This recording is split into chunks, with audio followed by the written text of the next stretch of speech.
إن الحمد لله الأكرم الذي خلق الإنسان وكرمه وعلمه من البيان ما لم يعلم. فسبحان الذي لا يحصى امتنانه باللسان ولا بالقلم. ونشهد أن لا إله إلا الله وحده لا شريك له. ونشهد أن سيدنا وسندنا وحبيبنا وطبيبنا ومولانا محمدا عبده ورسوله الذي أرسله بالحق بشيرا ونذيرا وداعيا إلى الله بإذنه وسراجا وقمرا منيرا. فقد قال الله تعالى في كلامه المجيد وفرقانه الحميد. সকলাই একটু জবান খুলে পড়না আউযু বিল্লাহি মিনাশ শাইতানির রাজীম। বিসমিল্লাহির রহমানির রহিম। والعصر إن الإنسان لفي خسر إلا الذين آمنوا وعملوا الصالحات وتواصوا بالحق وتواصوا بالصبر أو كما قال الله تعالى قال ألم أقل لك إنك لن تستطيع معي صبرا قال إن سألتك عن شيء بعدها فلا تصاحبني قد بلغت من لدني عذرا. فانطلقا حتى إذا أتيا أهل قرية استطعما أهلها فأبوا أن يضيفوهما فوجدا فيها جدارا يريد أن ينقض فأقام. إن الله وملائكته يصلون على النبي يا أيها الذين آمنوا صلوا عليه وسلموا تسليما. اللهم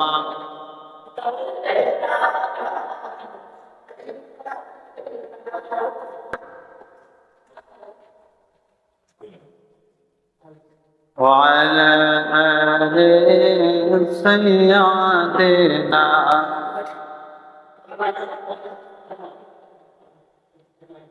আরব দেশের মক্কা নগরে যেথায় মা আমিনার ঘর আল্লাহ করুণায় কাছার হয়ে জলসে থায় বারংবার আল্লাহুম্মা সাল্লি আলা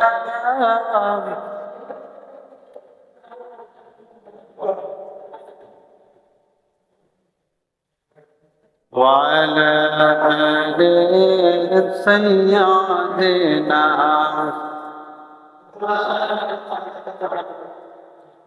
ফেরেশতারা ডেকে বলে আজকে মোদের খুশির দিন। ফেরেশতারা ডেকে বলে আজকে মোদের খুশির দিন। কানগরে জন্ম নিলেন রাহমাতাল লিল আলামিন। আল্লাহুম্মা সাল্লি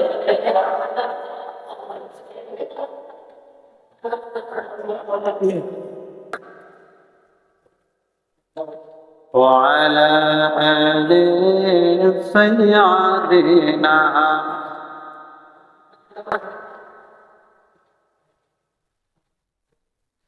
আলহামদুলিল্লাহ,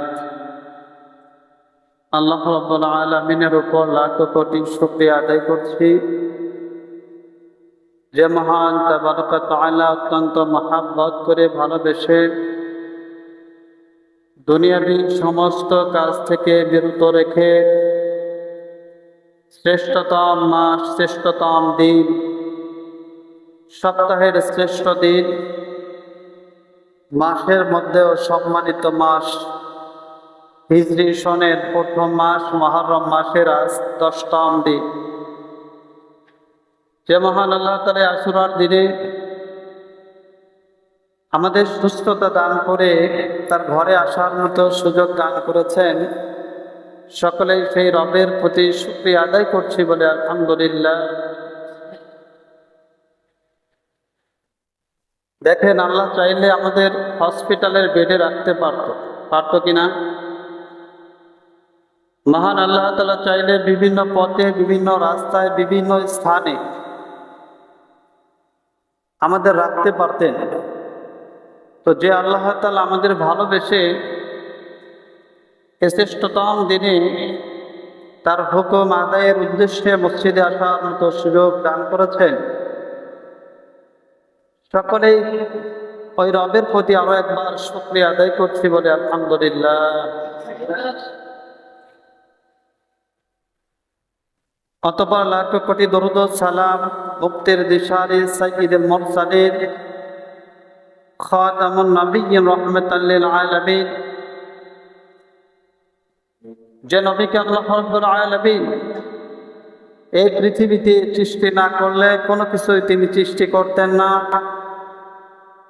সেই মহামানবের প্রতি সকলেই জবান থেকে, হৃদয়ের অন্তরস্থল থেকে ভালোবাসা দিয়ে, মহাব্বত দিয়ে ওই নবীর প্রতি দরুদ ও সালাম পেশ করছি। সকলে পড়ি সাল্লাল্লাহু আলাইহি ওয়াসাল্লাম।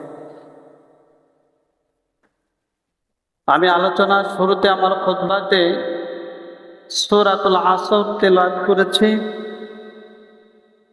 এবং সূরাতুল কাহফের ৭৫ নম্বর আয়াত থেকে 3টি আয়াতে কারিমা তেলাওয়াত করেছি। আল্লাহ সুবহানাহু ওয়া তাআলা এই আয়াতের উপর কথা বলার এবং আমল করা এবং শোনা আমল করা তৌফিক দান করেন। সকলে বলেন আমিন। সূরা আসর অনেকেই জানেন, এটা ছোট্ট সূরা, কিন্তু এর মধ্যে তাৎপর্য। আসর শব্দের অর্থ হলো সময়। আসর শব্দের অর্থ কি? সময়। তো আল্লাহ রাব্বুল আলামিন এই সূরাতে সময়ের কসম করেছেন। কিসের কসম? সময়ের কসম করেছেন। সময়ের কসম আল্লাহ কসম করেছেন। ওয়াশ-শামসি, ওই সূর্যের কসম। আল কমারি, ওই কমারের কসম। তাহলে এই পৃথিবীতে সময়ের যে কত দাম, এই পৃথিবীতে সময় যে কত মূল্যবান এটা কিন্তু আমরা আজকে বুঝি না। কারণ আমরা মনে করি এইভাবে আমার জীবন চলে যাবে, এটাই আমার সময় না। দেখেন আজকে আপনি এই দুনিয়াতে আছেন, কালকে নাও থাকতে পারে। আল্লাহ একটা নির্ধারিত সময় আপনাকে দিয়েছেন, এই সময়ের মধ্যেই আপনাকে দুনিয়াতে ছেড়ে দিয়েছেন। দেখি এই সময়ের মধ্যে আমার বান্দা কি করে, দেখি এই সময়ের মধ্যে আমার বান্দা ফিরে আসে কিনা। সামান্যতম একটি সময় দিয়ে আল্লাহ তাআলা আমাকে আপনাকে এই পৃথিবীতে প্রেরণ করেছে। সুতরাং সময় কে দিয়েছেন বলেন তো? সেই আল্লাহর দেওয়ার সময় আল্লাহর রাস্তায় ব্যয় করতে হবে। কার রাস্তায় ব্যয় করতে হবে? তো আল্লাহর রাস্তায়। কেন?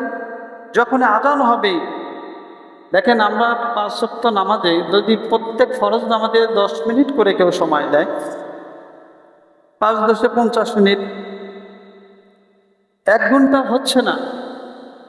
আর 24 ঘন্টার মধ্যে যদি আপনি 1টা ঘন্টা আল্লাহকে না দিতে পারেন, দুঃখজনক আমাদের জন্য। সেই সময় আমরা পেয়েছি, সময়ের মূল্য দিচ্ছি না।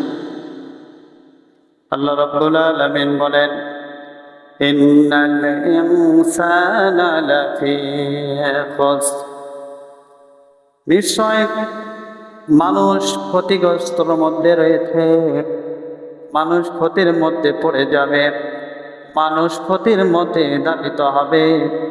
নিশ্চয় মানুষ ক্ষতির মধ্যে দাবিত হচ্ছে। এখানে দেখেন, নিশ্চয় মানুষ ক্ষতির মধ্যে যাচ্ছে, নিশ্চয় মানুষ ক্ষতির মধ্যে রয়েছে, নিশ্চয় মানুষ ক্ষতিগ্রস্ত হচ্ছে। কেন হচ্ছে? দেখেন, এই দুনিয়াতে আল্লাহ রাব্বুল আলামিন মানুষকে সৃষ্টি করার উদ্দেশ্য আছে। আল্লাযী খালাকাল মাউতা ওয়াল হায়াতা লিয়াবলুয়াকুম আইয়ুকুম আহসানু আমালা। কোন আল্লাহু আকবার। আল্লাহ তাআলা বলেন, বান্দারে তোমার হায়াত, তোমার জীবন, তোমার মৃত্যু আমি এমনি দান করি নাই। আমালা, তোমার আমল দ্বারা তোমাকে পরীক্ষা করার জন্য তোমাকে সময় দিয়ে আমি আল্লাহ রাব্বুল আলামিন দুনিয়ার জমিনে পাঠিয়েছি। সুবহানাল্লাহ। তাহলে আমি আপনি ক্ষতির মধ্যে যাচ্ছি কেন?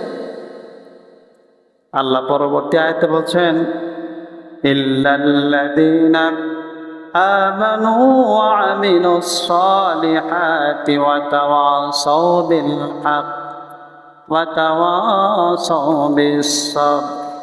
কিন্তু ক্ষতিগ্রস্ত হবে না 4 শ্রেণীর লোক। 5 শ্রেণীর লোক? এখানে আল্লাহ 4টি বিষয় বলছেন। এই 4 শ্রেণী ব্যতীত বাকি সব ক্ষতিগ্রস্তর মধ্যে রয়েছে। দেখেন, এখানে মানুষ ক্ষতির মধ্যে রয়েছে, কিন্তু তারা ব্যতীত যারা এই 4 শ্রেণীর মধ্যে আছে তারা ক্ষতিগ্রস্ত না।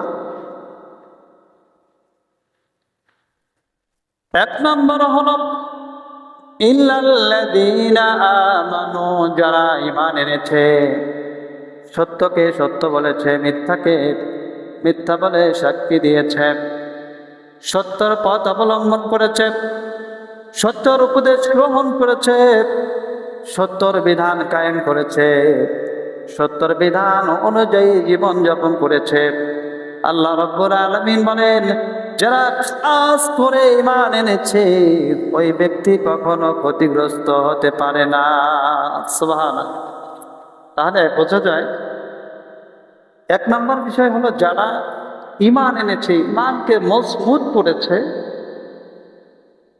খাঁটি ঈমানদার হয়েছে, এই মানুষ কখনো ক্ষতিগ্রস্তদের মধ্যে পড়তে পারে না। তাহলে আমাদের প্রথম শর্ত হতে হবে, ক্ষতিগ্রস্তর অন্তর্ভুক্ত না হতে হলে আমার আপনাকে প্রথমে কি হতে হবে? ঈমানদার হতে হবে। খাস ঈমানদার হতে হবে, ঈমান আনতে হবে। আপনি ঈমান এনেছেন, মানুষকে গালি দিয়েছেন। আপনি ঈমান এনেছেন, নামাজ পড়ছেন না। আপনি ঈমান এনেছেন, হজ যাকাত ফরজ আছে, করছেন না। মুসলমান, আপনি কোরআনকে বিশ্বাস করছেন না, আপনি হাদিসকে বিশ্বাস করছেন না, আপনি ইমানদার হতে পারেন? এবারের কিছু কথা, মৌলিক কথা রয়েছে।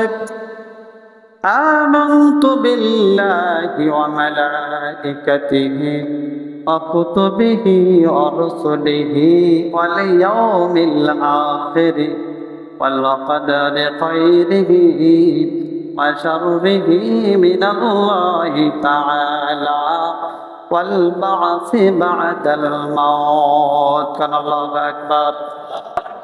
ও ভাইয়েরা আমার, এক নাম্বার, আমাকে আপনাকে সৃষ্টি করেছেন কে? ওই আল্লাহর প্রতি বিশ্বাস স্থাপন করতে হবে। আমানতু বিল্লাহ ওয়া মালাইকা, ফেরেশতারা সর্বক্ষণ সময় সর্বদা সময় পর্যবেক্ষণ করছেন আপনি কি করেন কি না করেন। আপনি মানুষকে ওজনে কম দেন না বেশি দেন, আপনি মানুষের থেকে ঘুষ নেন না ঘুষ দেন, আপনি মানুষের সাথে সুদ নেন না সুদ দেন, এই সব কিছু ফেরেশতারা লিপিবদ্ধ করে। এই যে লিপিবদ্ধ করে ফেরেশতারা, এই কথাটা আপনার মাথায় বিশ্বাস রাখতে হবে। কি আপনি কি দেখছেন? ফেরেশতাকে দেখছেন? আল্লাহকে দেখছেন?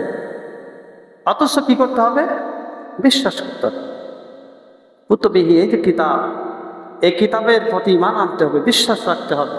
কারো যদি বিন্দু মাত্র মনে হয় যে কোরআনের কথাগুলো মনে হয় হুজুর বানিয়ে বলেছে, তার ঈমান থাকবে। কারণ আল্লাহ তাআলা বলছে বিশ্বাস করো। কুতুবিহি, এই কিতাব, আর রসুলিহি, রসুলের কথাগুলো বিশ্বাস করো। রসুল যেই কথা বলেছেন, যেই কথা বলেন নাই ওই কাজ করা যাবে না, আর যেটা বলেছেন ওই কাজটা করতে হবে। এরপর আমার আপনার এই দুনিয়া থেকে বিদায় নিয়ে চলে যেতে হবে। এই দুনিয়া আমার আপনার জন্য চিরদিন থাকার জায়গা না, এটাও আপনার অন্তরে বিশ্বাস রাখতে হবে। তাকদীরকে বিশ্বাস রাখতে হবে। ভাব আপনার যা আছে, আপনার তাকদীরে যা আছে, এটা বিশ্বাস রাখতে হবে। তাহলে আমি বুঝালাম, এক নম্বর হলো ইমানদার হতে হবে। ইমানদার ব্যক্তি, ইমানদার মানুষ কখনো ক্ষতিগ্রস্ত হতে পারে। দুই নম্বর হলো ওয়ামিলুস সালিহাত। আল্লাহু আকবার। সলিহাত করতে হবে। সলিহাত মানে নেক আমল করতে হবে। আপনি এমন কাজ করা যাবে না যে কাজে কোনো সওয়াব হচ্ছে না। আপনি এমন কাজ করবেন যেটা নেক আমল হয়, সওয়াব হয়। সলিহাত, আমলে সলিহা করতে হবে, নেক আমল করতে হবে। আপনি নিজেকে জ্ঞানী মনে করছেন আমার এক হুজুরতে এটা পড়ছে, এটাই মনে হয় ঠিক না। কোরআন যেটা বলে ওটা ঠিক। আমি আমার ব্যক্তির কথা, আমার কোনো বানানো কথা বিশ্বাস করা যাবে না। কোরআন যেটা বলছে সেটা বিশ্বাস না করলে কাফের হয়ে যাবে। আর কোরআন যদি কেউ না মানে, সে মুসলমান, সে ইমানদার থাকে, তাহলে আমলে সলিহাত করতে হবে। যেমন আমলে সলিহা কি? নেক আমল। নেক আমল কি? দান করেন, সদকা করেন, মানুষকে উপদেশ দেন, উপদেশ মানেন। আপনি কি করেন? তাসবিহ তাহলিল পড়েন, নামাজ পড়েন, রোজা করেন, হজ করেন, যাকাত করেন, এগুলো আমল করেন। যে আমলগুলো, এইগুলো হচ্ছে আমলে সলিহা, নেক আমল। কিন্তু এমন আমল করা যাবে না যে আমল কোরআনেও নাই, হাদিসে নাই। এমন কোন আমল করা যাবে না। ওই বাবা বলে দিয়েছে, ওই বাবার কথা মতো আপনি চলছেন, কিন্তু ওই বাবার কথাটা আদৌ কোরআনে আছে কিনা, যদি থাকে আপনি মানেন। কিন্তু যদি ওই বাবার কথা কোরআন হাদিসে পাওয়া না যায়, তাহলে আপনি মানতে পারবেন? সম্মানিত ভাইরা, কোনো ব্যক্তি যদি, কোনো সন্তান যদি, কোনো মা বাবা যদি কোরআন হাদিসের বিরোধিতা করে, অথবা কোনো সন্তান যদি কোরআনের বিরোধিতা করে, ওই মা বাবা সন্তানকে ছেড়ে দেওয়া জায়েজ আছে। কোনো মা বাবা যদি কোরআনের বিরোধিতা করে, ওই মা বাবাকে প্রত্যাখ্যান করাও জায়েজ আছে। বলেন ঠিক কিনা? কিন্তু তাদের সাথে খারাপ আচরণ করা যাবে। তাদেরকে প্রত্যাখ্যান করা যাইতেছে, তার মানে হচ্ছে কোরআন হাদিস এতটা এতটা একটা বিশ্বাসযোগ্য কিতাব। সুতরাং আমাদের আমল হতে হবে কোরআন এবং হাদিস দিয়ে। আল্লাহ তাআলা কবুল করেন, সকলে বলেন আমিন। তাহলে 2 নম্বর বললাম আমলে সালিহ, সব সময় আমল করবেন, নেক আমল করবেন। কার জন্য? আল্লাহ তাআলা। আমরা দেখেন না আমল করি, ভাই আমাকে হুজুর শিখায় গেছে ওটাই আমল। না, আপনি কোরআনে আছে কিনা ওটা দেখবেন। যদি না থাকে আপনার করার দরকার নাই, যদি থাকে আপনি করেন, আলহামদুলিল্লাহ। আল্লাহ তাআলা বোঝার তৌফিক দান করেন, সকলে বলেন আমিন। 3 নম্বর ওয়াতাওয়াসাউ বিল হক ওয়াতাওয়াসাউ বিস সবর, বলেন আল্লাহু আকবার। ওয়াতাওয়াসাউ বিল হক, হকের পথে চলেন, অন্যায় ভাবে একজনের হককে আপনি নষ্ট করবেন না। একজন হকদারকে হক বোঝাইয়া দেন, একজন পাওনাদারকে পাওনা বোঝাইয়া দেন। একজন ব্যক্তিকে আপনার প্রতি যে হক আছে, ভাই বোনের হক আছে, এরপরে মা বাবা সন্তানের প্রতি হক আছে, সন্তানদের পিতামাতার প্রতি হক আছে, এই হকগুলো যথাযথ সময় তাদেরকে বুঝিয়ে দেয়। যদি কোনো ব্যক্তি হকগুলো বুঝে দেয়, ওই মানুষ, ওই ব্যক্তি কখনো ক্ষতিগ্রস্তদের অন্তর্ভুক্ত হবে না। আমার কথা কি আপনারা বুঝতেছেন? 1 নাম্বার বলছি, যারা ঈমান আনবে তারা ওই মানুষ ক্ষতিগ্রস্তের মধ্যে পড়বে না। 2 নাম্বার বলেছি, যারা আমলে সলিহা, যারা আমল করবে, নেক আমল, যে আমল কোরআন হাদিসের মধ্যে আছে, এই আমল যারা করবে, বলতেছে ওই মানুষ কখনো ক্ষতিগ্রস্তের মধ্যে হবে না। 3 নাম্বার বলছি হক, অর্থাৎ সত্যকে সত্য বলা, অন্যায়ের হককে বিনষ্ট না করা, তার হক মোতাবেক হকদারকে হক ফিরিয়ে দাও।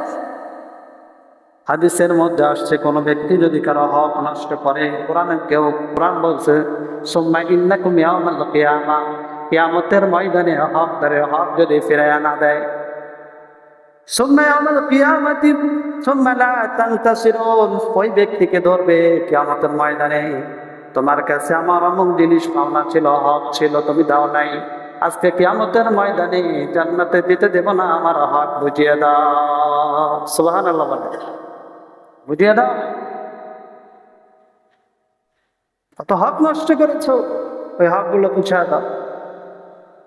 মানুষের টাকা আত্মসাৎ করে খেয়েছো, অন্যায়ভাবে মানুষকে চাকরি দেওয়ার কথা বলে টাকা নিয়ে খেয়েছো, সামান্যতম একটা উপকার করে ঘুষ নিয়েছো, সামান্যতম টাকা দিয়ে সেই টাকার অতিরিক্ত টাকা সুদ নিয়েছো, সব পাই টু পাই জবাব দিয়ে তুমি জান্নাতে যাও। ওই ব্যক্তি বলবে আমি কিভাবে তোমার হক দেব? আল্লাহ রাব্বুল আলামিন বলবেন তোমার নেক আমলগুলো ওই হকদারকে দিয়ে দাও, আর তার গুনার বোঝাগুলো তুমি নিয়ে জাহান্নামে যাও। নাউযুবিল্লাহ বলে। তাই 3 নম্বর হলো হক যাদেরকে বুঝিয়ে দেওয়া হবে, হক অনুযায়ী চলবে, আল্লাহ তাদের ক্ষতিগ্রস্ত করবেন। ওয়াতাওয়াসাউ বিস সাবর, বিপদে আপদে ধৈর্য ধারণ করার কথা বলেছেন কে?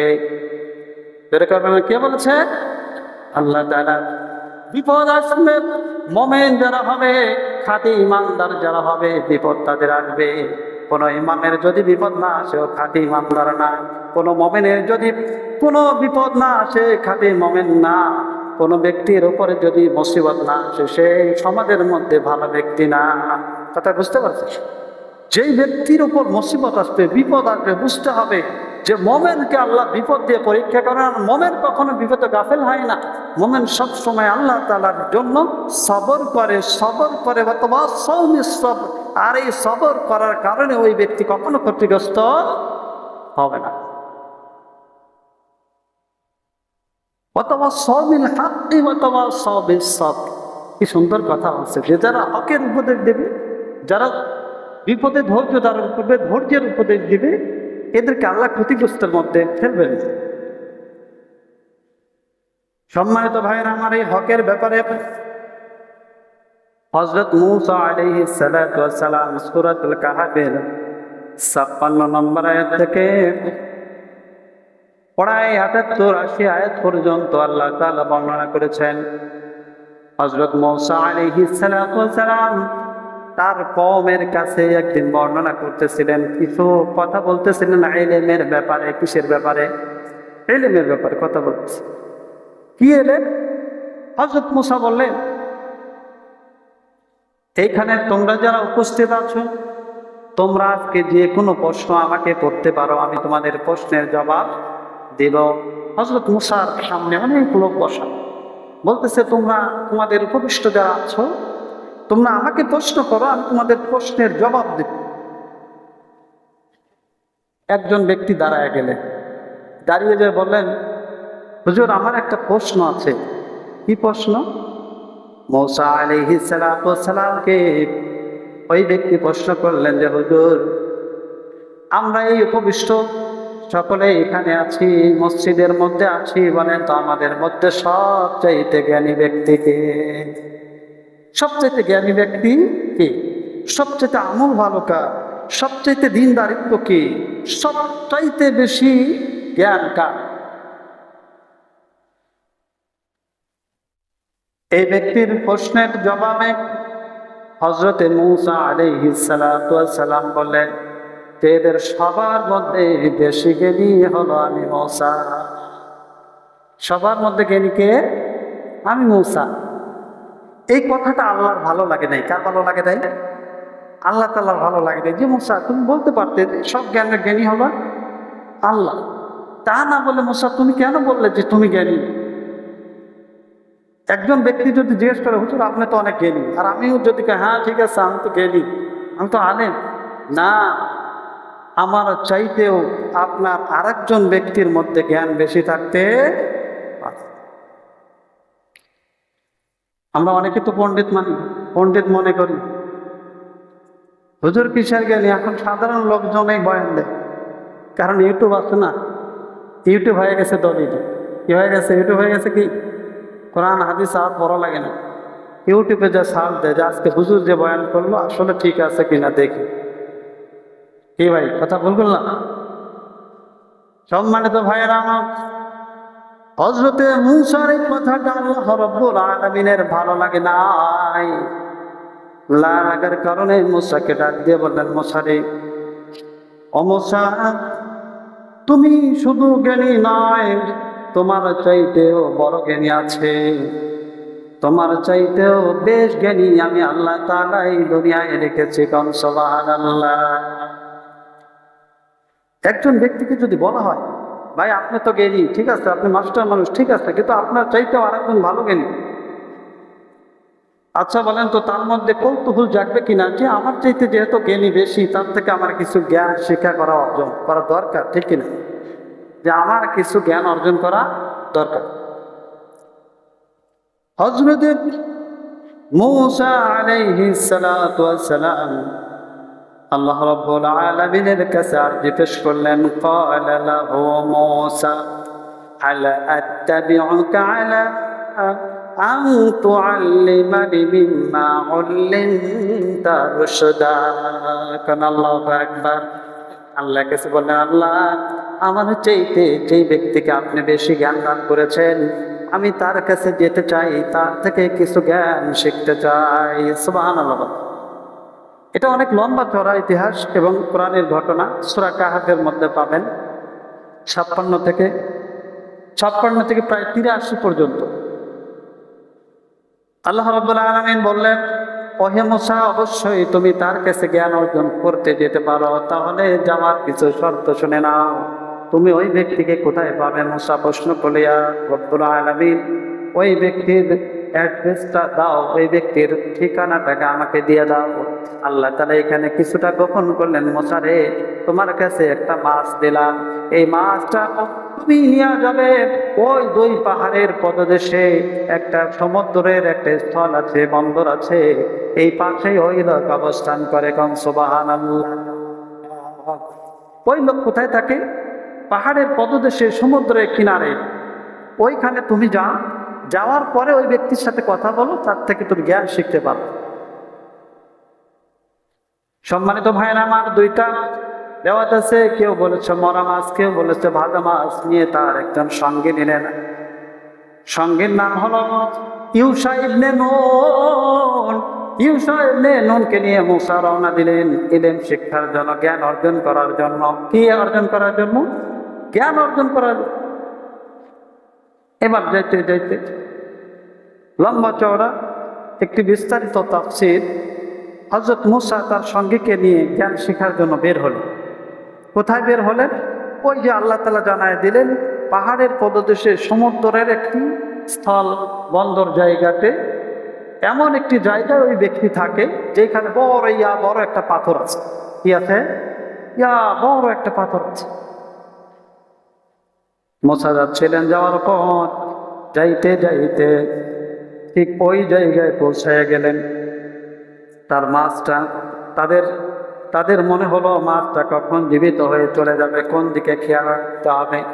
হযরত ইউশা ইবনে নুনকে দায়িত্ব দেওয়া হলো, ইউশা ইবনে নুন তুমি দেখে রাখবা এই মাছটা কোন দিকে যায়, একটু খেয়াল রাখবা। মাছটা যেই জায়গায় জীবিত হবে ওই জায়গায় আল্লাহর ওই বান্দা সেখানে আছে। সুবহানাল্লাহ। তো তারা ক্লান্ত হয়ে গেল। এখন যেরকম প্লেন, এয়ারপ্লেন, কত কিছু আছে, তখন তো এগুলো ছিল না, হেঁটে হেঁটে যাওয়া লাগতো। ক্লান্ত হওয়ার পর ইউশা ইবনে নুন দেখলেন একটি পাহাড়ের কাছে তারা বিশ্রাম নিলেন। নেওয়ার পর তিনি দেখতেছেন ফান্তালাকা হাত্তা ইযা রাকিবা ফিস সাফিনাতি গরাকাহা। তিনি দেখলেন মাছটা জীবিত হয়ে গেল, আর মাছটা একটা দিক সমুদ্রের দিক চলে গেল। এতটুকু দেখার পর তিনি সেটা আবার ভুলে গেলেন। ঘুমের অভাব, ঘুম অবস্থা, তো ক্লান্ত শরীর। এরপর তারা হাঁটতে শুরু করলেন। প্রায় অনেকটা দূর, 1 ঘন্টা ব্যতীত, 1 ঘন্টা প্রায় হাঁটতে হাঁটতে চলে গেছে। যাওয়ার পর তাদের ক্ষুধা লেগেছে অথবা মাছের কথা মনে পড়েছে। এরপর ইউশা ইবনে নুন মুসাকে ডাক দিয়ে বললেন, হুজুর আমি যখন ওই জায়গায় বিশ্রাম নিয়েছিলাম ওই জায়গায় দেখেছি মাছটা জীবিত হয়ে সমুদ্রে দিকে গেল। মুসা বলল, আমাকে আগে বললে না কেন? ইউশা ইবনে নুন বলল, হুজুর আমাকে যখন এটা দেখানো হলো তারপরেই আমাকে ভুলে দিয়েছে শয়তান। আমি ভুলে যাওয়ার কারণে আপনাকে বলতে পারি নাই। এবার চলেন আবার পিছনের দিকে যাই। এবার পিছনের দিকে শুরু। একটা জিনিস খেয়াল করবেন, সমুদ্রের কিনার দিয়ে যদি হাঁটেন পদচিহ্ন থাকে, মানে পায়ের যে চিহ্নগুলো এগুলো থাকে, সেই পদচিহ্ন দেখে দেখে তারা আবার সেই পিছনের দিকে ব্যাক করলেন ওই পাথরের কাছে যেইখানে তারা বিশ্রাম নিয়েছে। হযরত মুসা আলাইহিস সালাতু ওয়াস সালাম ওই জায়গা আসার পর দেখলেন একজন ব্যক্তি বসা, চাদর গায়ে। কি গায়ে? চাদর গায়ে। সালাম দিলেন, আসসালামু আলাইকুম ওয়া রাহমাতুল্লাহ। জবাবে তিনি ওয়া আলাইকুম আসসালাম ওয়া রাহমাতুল্লাহ বলে বললেন, তুমি কি বনি ইসরাঈলের নবী মুসা? কোন সুবহানাল্লাহ। সালামের জবাব দেওয়ার পরেই বললেন, তুমি কি বনি ইসরাঈলের মুসা? বলা, হ্যাঁ আমি তো মুসা। তা আপনি কিভাবে জানেন? আমি যে মুসা তা আপনি কিভাবে জানলেন? আপনি কি? তিনি বললেন, আমার নাম হলো হযরত খিদির আলাইহিস সালাতু ওয়াস সালাম। নাম কি বলেন? হযরত খিদির আলাইহিস সালাতু ওয়াস সালাম। তা মুসা বলল, তুমি কেন এখানে আসছো? বলতেছে, রব্বুল আলামিন আমাকে জানিয়েছেন আল্লাহ তাআলা আমার চাইতে নাকি আপনার জ্ঞান বেশি দান করেছেন, সুতরাং আমি কিছু জ্ঞান আপনার কাছে অর্জন করতে চাই, আমাকে কিছু জ্ঞান দান করেন। সুবহানাল্লাহ। আল্লাহ তাআলা যখন বললেন জ্ঞান দান করেন, মুসাকে ডাক দিয়ে বললেন, ও মুসা শুনে নাও। ক্বালা আলাম আকুল লাকা ইন্নাকা লান তাসতাতিআ মাইয়া সাবরা। আল্লাহু আকবার বলে, মুসা জ্ঞান শিখতে পারবে না, কারণ তুমি ধৈর্য শিখতে হবে। সবর তোমার মধ্যে আছে? তোমার মধ্যে কি ধৈর্য আছে? আমি কিন্তু এই যে সব এই আয়াতের ব্যাখ্যায় কিন্তু আমি এই আয়াতে চলে গেছি। হযরত মুসাকে বলতেছে, তুমি কি সবর করতে পারবে? তুমি কি ধৈর্য ধরতে পারবে? আমি যা করবো তুমি শুধু দেখবে, কোনো কথা বলা যাবে না। এখন ভাই আমি যদি একজনের সাথে যাই আর বলি, ভাই আমি যা করবো আপনার কিছু বলা যাবে না, শুধু দেখবেন। সম্মানিত ভাইরা, যারা নবী রাসূল তারা অন্যায় দেখলেই বাধা দেবে। যারা হক্কানি ইমাম, হক্কানি মাওলানা, যারা হকের পথে চলে, এরা অন্যায় দেখলেই বাধা দিবে, এটাই স্বাভাবিক, ঠিক কিনা? হযরত মূসা আলাইহিস সালাতু ওয়াস সালাম বলেন, আচ্ছা ঠিক আছে, আপনি যা করবেন আমি সর্বদা সময় আপনার কোনো কথাই বাধা দিব না, আপনি যা করবেন আমি সবর করব। ওয়া কাইফা তাসবিরু আলা মা লাম তুহিত বিহি খবরা, বলে সত্য করে বলো তুমি কি পারবে ধৈর্য ধারণ করতে? তিনি বললেন হ্যাঁ। قال ستجدني إن شاء الله إن شاء الله صابرا ولا أعصي لك أمرا, বলছি ইনশাআল্লাহ আপনি যা করবেন আমি সব কাজ আমি যথাযথভাবে পালন করব। এইবার মূসাকে নিয়ে বলল, ক্বালা ফাইন ইত্তাবা'নি ফালা তাসআলনি আন শাইইন হাত্তা উহদিসা লাকা মিনহু যিকরা। তাহলে চলো এবার তোমাকে নিয়ে যাওয়া যায়, যেহেতু তুমি বলছো আমি যা বলবো তুমি শুধু দেখবা, কোনো কথা বলা যাবে। এরপর তারা দুজন মিলে একটি জাতির নৌকাতে উঠলেন। কোথায় উঠলেন বলেন? নৌকাতে, একটা কিস্তিতে উঠলেন, একটি জাহাজে উঠলেন, একটি নৌকাতে উঠলেন। ওঠার পর সেখানে অনেক লোক উঠলেন, শুধু তারাই না আরো লোকজন উঠলেন। ওঠার পরে فانطلقا حتى إذا ركبا في السفينة خرقها قال أخرقتها لتغرق أهلها لقد جئت أمرا شيئا। এরপরে কি করলেন? তিনি সেই নৌকায় ওঠার পর হযরত খিজির আলাইহিস সালাতু ওয়াস সালাম নৌকাটাকে ভেঙে ফেললেন। কি ফেললেন? এবার মূসা চিন্তা করলেন, আপনি তো বড় অন্যায় করে ফেলছেন। কেন? একটা মানুষের নৌকা অন্য মানুষের নৌকা আপনি ভেঙে ফেললেন, এটা তো আপনি অন্যায় করেছেন, সুতরাং এটা করা ঠিক নেই। খিজির আলাইহিস সালাতু ওয়াস সালাম ডাক দিয়ে বলতেছে, ও মূসা আমি তো বললাম ক্বালাত আলা কুল লাকা ইন্নাকা লাম তাসতাতিআ মাইয়া সাবরা, আমি তো বললাম তুমি ধৈর্য ধারণ করতে পারবে না। এই যে দেখো আমি যেটা করেছি তুমি দেখবা, কিন্তু কিছু বলতে পারবে না। এবার মূসা আলাইহিস সালাতু ওয়াস সালাম ক্ষমা চেয়ে নিলেন। قال لا تؤاخذني بما نسيت ولا ترهقني من أمري عسرا, আচ্ছা আমার এবার মতো ভুল হয়ে গেছে, আপনি আমাকে ক্ষমা করে দেন। আবার যখন কোনো কিছু করবেন আমি কিছুই বলবো না, সুতরাং এবার মতো আমাকে ক্ষমা করে দেন। এরপর মূসাকে নিয়ে টেনে চললেন। চলার পর ফান্তালাকা হাত্তা ইযা লাকিয়া গুলামান ফাকাতালাহু ক্বালা আকাতালতা নাফসান সাকিয়াতান বিগাইরি নাফসি লাকাদ জি'তা শাইআন নাকরা, বলেন আল্লাহু আকবার। এরপর মূসাকে নিয়ে নদী পার হলেন। পার হওয়ার পরে দেখেন যে কিছু ছেলে মেয়েরা খেলাধুলা করছে। একটি ছেলে, বালক ছেলেকে হযরত খিজির আলাইহিস সালাতু ওয়াস সালাম তরবারি বের করলেন। বের করার পরেই সঙ্গে সঙ্গে তাকে কতল করে দিলেন। কি করে দিলেন? কতল করে দিলেন, গলা কেটে দিলেন, হত্যা করে ফেললেন। হযরত মূসা আলাইহিস সালাতু ওয়াস সালাম ডাক দিলেন, লাকাদ জি'তা শাইআন নুকরা, আপনি তো আচ্ছা লোক, ওইখানে নৌকা ভেঙেছেন আমি বললাম, আবার এইখানে আপনি একজন ব্যক্তিকে কতল করে দিলেন, এটা তো অন্যায়। বলে মূসা আমি আগেই বলেছিলাম তুমি ধৈর্য ধারণ করতে পারবা না। মূসা আমি তো বলছি তোমার কথা বলা যাবে না, তারপরে কেন কথা বললে? এর তো হাকিকত আছে, কেন তিনি সেটাকে কতল করলেন এর হাকিকত তো তাকে জানাবেন, কিন্তু ধৈর্যই তো ধরতে পারছে না মূসা। এরপরে হযরত মূসা আলাইহিস সালাতু ওয়াস সালামকে নিয়ে বলল চলো সামনে যাই। এইবার মূসা ডাক দিয়ে বলল, আমি আর একবার যদি ক্বালা ইন্নাকা سألتك عن شيء بعدها فلا تصاحبني قد بلغت من لدني عذرا। আর একবার যদি আমাকে কথা বলতে দেখেন তাহলে আমি আর আপনার কথা শিখবই না, আমি চলে যাব, আমি আর এখানে থাকবই না। সুতরাং আমি নিজেকে কম জ্ঞানী ভেবে এখান থেকে চলে যাব, আর একবার সুযোগ আমাকে দেন।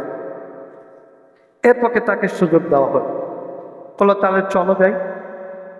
فانطلقا حتى إذا أتيا أهل قرية استطعما أهلها فأبوا أن يضيفوهما فوجدا فيها جدارا يريد أن ينقض فأقاما قال لو شئت لاتخذت عليه أجرا। قال الله أكبر। এত মুসাকে নিয়ে একটা গ্রামে গেলেন, অনেক ক্ষুধার্ত, হাঁটাহাঁটি করছেন, গ্রামে যা খাবার চাইলেন যে তোমরা আমাদের ক্ষুধার্ত, আমাদের কিছু খাবার দাও, কিন্তু কেউ খাবার দিল না। কেউ কি দিল না? খাবার দিল। এই খাবার না দেওয়াতে তিনি দেখলেন একটি প্রাচীর কাত হয়ে পড়ে আছে, কিছু রাস্তা আঁকা বাঁকা আছে। হযরত খিজির আলাইহিস সালাতু ওয়াস সালাম সেগুলোকে সুন্দর করে মেরামত করে দিলেন, সেরে দিলেন। সুবহানাল্লাহ। এইবার মুসা আবার বলতেছে যে আমি যারা খাইবার দেয় না, যে গ্রামের মানুষ খাইবার দেয় না, খাবার দেয় না, তাদের আপনি রাস্তা সোজা করে দিলেন। যে মানুষরা গ্রামের মানুষ আমরা ক্ষুধার্ত বলে তারা আমাদের খাইতে দিল না, আর তাদের পাশির আপনি সারে দিলেন, এটা ঠিক করলেন? ওই সময় খিজির আলাইহিস সালাতু ওয়াস সালাম বললেন যে আমি আগেই বলছিলাম তুমি সবর করতে পারবে না। ক্বালা আলাম আকুল লাকা ইন্নাকা লান তাসতাতিআ মাইয়া সাবরা। কান আল্লাহু আকবার। তাহলে তিনটা বিষয় এসেছে। এক নম্বর, নৌকাকে ভেঙে দিয়েছে, মুসা প্রতিবাদ করেছে। দুই নম্বর, একটা ছেলেকে কতল করেছে, মুসা প্রতিবাদ করেছে। তিন নম্বর, একটা গ্রামের রাস্তাকে সোজা করে প্রাচীরকে নির্মাণ করে দিয়েছে, ওই জায়গাতেও মুসা প্রতিবাদ করেছে। সব জায়গাটাই সঠিক ছিল, কিন্তু মুসা আলাইহিস সালাতু ওয়াস সালামের পরীক্ষাটা ছিল যে তুমি ধৈর্য ধারণ করবে, বাট কোনো কথা বলবে না। কিন্তু সে ধৈর্য ধারণ করতে পারে নাই। এখন বলেন তো জ্ঞানীকে, খিজির না মুসা? খিজির আলাইহিস সালাতু ওয়াস সালাম যে জ্ঞানী, এটা আল্লাহ তাআলা বোঝানোর জন্য এই দৃশ্যগুলো দেখালেন। এবার খিজির আলাইহিস সালাতু ওয়াস সালাম বললেন আম্মাস সাফিনাতু ফাকানাত লিমাসাকিন ইয়া'বাদুনা ফিল বাহরি فأردت أن أعيبها وكان وراءهم ملك يأخذ كل سفينة غصبا। আল্লাহু আকবার বলেন। ও মুসা, যখন নৌকা ভেঙে দেয় আমি এমনিতে ভাঙি নাই। ওই সময়ের যে বাদশা ছিল ফিরাউনের মতো বাদশা, অনেক কঠিন বাদশা, গরিব মানুষের একটা নৌকা নিয়ে আমরা যাচ্ছিলাম।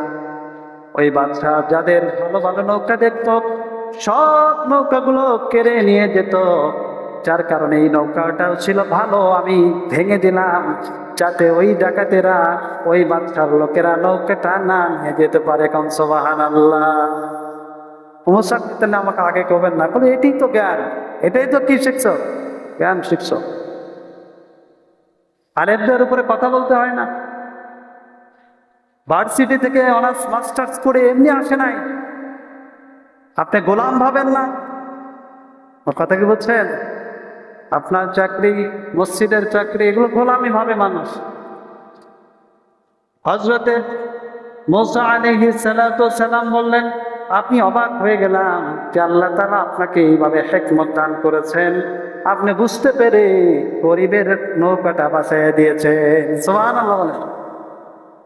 দুই নাম্বার, ওই ছোট বালককে কেন আপনি কতল করে দিলেন জানতে চাই। হযরত খিজির আলাইহিস সালাতু ওয়াস সালাম বলেন যে ওই ছেলেটা ছিল মুশরিকদের অন্তর্ভুক্ত, তার মা বাবার কথা সে শুনতো না, সে তার মা বাবার وأما الغلام فكان أبواه مؤمنين فخشينا আইয়ুরহিকাহুমা তুগয়ানাও ওয়া কুফরা। সে বড় হলে কুফরি করতো, মা বাবাকে ধরে ধরে মারতো, সে মুসলমানদেরকে বিপদে নিয়ে যেত। আল্লাহ রাব্বুল আলামিন আমাকে ডাক দিয়ে বলছে, খিজির রে, ওই সন্তান বড় হলে ভালো মানুষ হবে না, যার কারণে তাকে তুমি কতল করে দাও।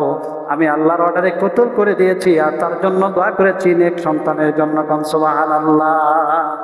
পরবর্তীতে ওই যে যাকে কতল করেছে তার বংশে মারা যাওয়ার পর তার পিতামাতার ঔরসে নবীরা পর্যন্ত হয়েছেন। সুবহানাল্লাহ। সম্মানিত ভাইরা, সময় খুব কম। এরপরে তৃতীয় নাম্বার, আপনি কেন গ্রামের লোক বাদ দিল না, তারপরে আপনি তাদের উপকার করলেন?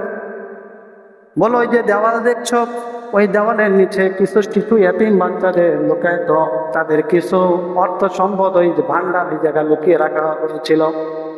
ওই জায়গাটায় যদি তাদেরকে যদি সুন্দর করে না দিতাম, ওই গ্রামের কিছু চোর বাটপার, কিছু লুচ্চা, কিছু গুন্ডা, কিছু ডাকাত সেই মূলধনটা নিয়ে যেত। আল্লাহ তাআলা আমাকে ডাক দিয়ে বলল, এতিমদের সম্পদটা এতিমদের বুঝাইয়া দাও, আর তুমি সেইটাকে প্রাচীর করে নির্মাণ করে দাও। সুবহানাল্লাহ। এই জন্যই তো আল্লাহ বলছে যে আপনি আমার চেয়ে জ্ঞানী। সুবহানাল্লাহ। এই জন্য সবর একটি বিশাল ধৈর্য, একটি বিশাল পাওয়া। আল্লাহ সুবহানাহু ওয়া তাআলা আমাদেরকে সবর দান করেন। সকলে বলেন আমিন। আমরা যেন সকলেই এই যে চারটা কথা বললাম, এই চারটা কথার প্রতি আমল করতে পারি। আমরা যেন সম্মানিত ব্যক্তিকে সম্মান দিতে পারি, অসম্মানী যেন না করি।